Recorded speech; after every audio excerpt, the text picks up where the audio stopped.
শামীম, কি চলছে এখন হাতিরঝিলে একটু জানাবেন আমাদের।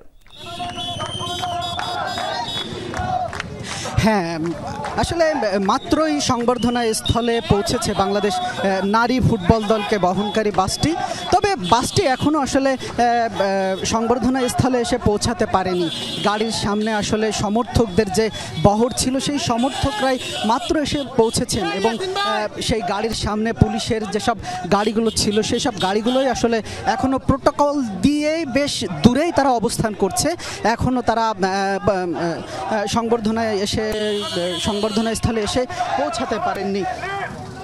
তবে বেশ কিছুক্ষণ ধরেই আসলে হাতিরঝিলের রাস্তায় চক্কর কেটেছে, কারণ যে সড়ক দিয়ে আসলে আসার কথা ছিল সেই সড়ক কিছুক্ষণ আগে বন্ধ করে দেওয়ার ফলে এই সড়ক দিয়ে আসলে খেলোয়াড়দের বহনকারী গাড়িটি আসতে পারেনি। এই দেখাই যাচ্ছে আমার ক্যামেরায়, আসলে এবার দেখা যাচ্ছে বাংলাদেশকে বহনকারী সেই নীল বাসটি ক্যামেরায় দেখা যাচ্ছে। আর কিছুক্ষণের মধ্যেই আসলে খেলোয়াড়রা নামবেন, তারা নেমে আসলে সংবর্ধনা স্থলে যাবেন। আমরা হয়তো আমাদের ক্যামেরায় দেখাতে সমর্থ হচ্ছি যে এই খেলোয়াড়রা নামবেন। আমরা ঠিক আসলে বাসের গেট বরাবরই আসলে অবস্থান করছি, যে জায়গাটি দিয়ে আসলে খেলোয়াড়রা নামবেন। এখন আসলে বাফুফের কর্মকর্তারা নামছেন বাস থেকে, এভাবে আসলে একে একে খেলোয়াড়রাও নামবেন। আমরা একটু দেখানোর চেষ্টা করছি।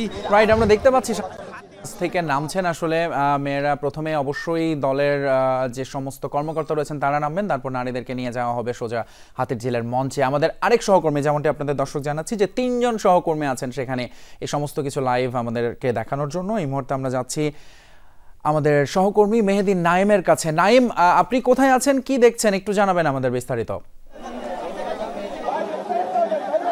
তুমি ঠিক এই মুহূর্তে বাসটি আসলে একদম মঞ্চের কাছাকাছি এসে পৌঁছেছে। হয়তো আর কয়েক মুহূর্তের মধ্যেই মেয়েরা সারিবদ্ধভাবে নামবে তাদের সেই বহুল কাঙ্ক্ষিত সংবর্ধনা দিতে। এক অবিশ্বাস্য রাত, এক অবিস্মরণীয় রাত।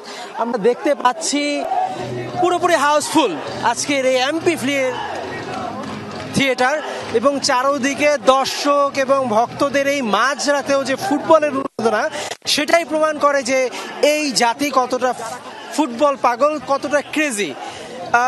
ছেলেরা যদি এইভাবে এশিয়া কাপে মূল পর্বে খেলে তখন কি হবে আমি আসলে কল্পনা করতে পারছি না। মেয়েরা প্রথমবারের মতো এশিয়া কাপে সুযোগ পাওয়ার পর দর্শকরা যতটা উচ্ছ্বসিত, আমার মনে হয় যেটা দিনের বেলা হলে এখানে পা ফেলার জায়গা পেত না। আমরা দেখতে পাচ্ছি একে একে নেমে আসছে বাংলার সেই জয়িতারা। তহুরা, ঋতুপর্ণা, শামসুন নাহার, সাগরিকা, এক একটা স্বর্ণকন্যা। এই স্বর্ণকন্যারা বারবার বাংলাদেশকে হাসিয়েছে। এই স্বর্ণকন্যারা দুর্গগিরি কাঁদতে পারে। স্বর্ণকন্যারা যে এই বাংলা কি পারে, এই বাংলাদেশের মানুষ যতটা ফুটবলকে ভালোবাসে তার প্রতিদান এরা চমৎকার ভাবে দিচ্ছে। আপনি দেখতে পাচ্ছেন পিটার বাটলার, মাহবুবুর রহমান লিটু, বাংলাদেশের হেড কোচ, বাংলাদেশের এই সাফল্যের কারিগর। টিম বাসে লেখা দে রোজ উই সোয়ার্ড।